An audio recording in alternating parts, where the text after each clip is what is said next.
In a surprising turn of events, the Forever Purge is actually the most accurate of these Purge movies, at least in this alternate reality where everyone's a secret psychopath.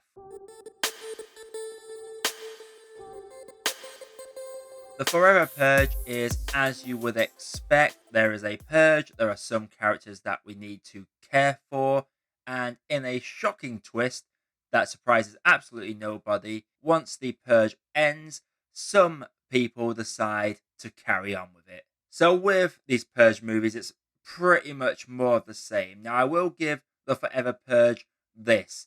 It does step down from the soapbox that the previous two films have been more than happy to dance on top of.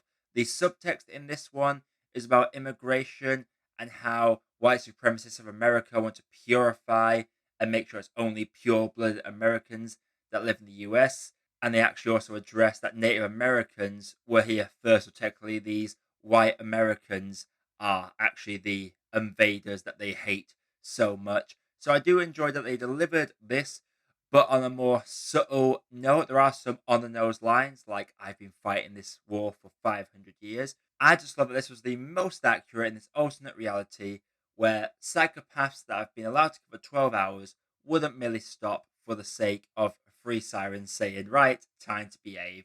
The characters in this are quite one note. You have this Mexican immigrant couple, and you have the owners of this farmhouse with one that the Mexicans assume are racist for most of the film, but when they actually sit down and discuss it, there is a sort of understanding between them, and it's sort of like, yeah, you're not right, but okay, I respect that much about you. But honestly, there's not a whole lot to really get behind these characters for. They tell you from the get go which ones you're going to root for and which ones are just there to add to the body count.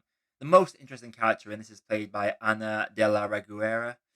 Probably mispronounced that quite badly, so I do apologize. But at least that character has some mystery about them that gets expanded upon later on in the movie and does have some commentary on what life is like in Mexico and why people want to immigrate to America. With these Purge movies, you know what you're going to get. If you want the Purge of just kills and some very comical, full on Nazi tattooed white supremacists trying to purify America, you will get that.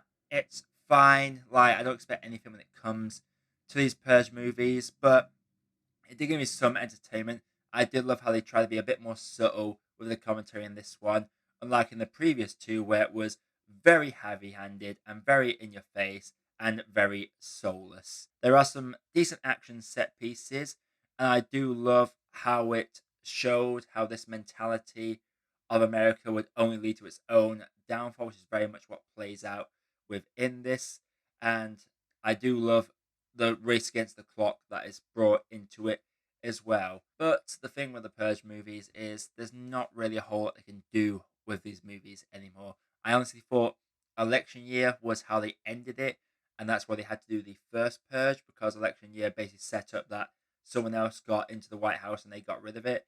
But unless I missed something in the TV show, because I didn't watch the TV show, this one, the new Finding Fathers are back, and they're like, yep, more purging, and surprise, surprise, the worst representation of American people are taking power, and a lot of violence is had. If you enjoy the other Purge movies, then you'll enjoy this one.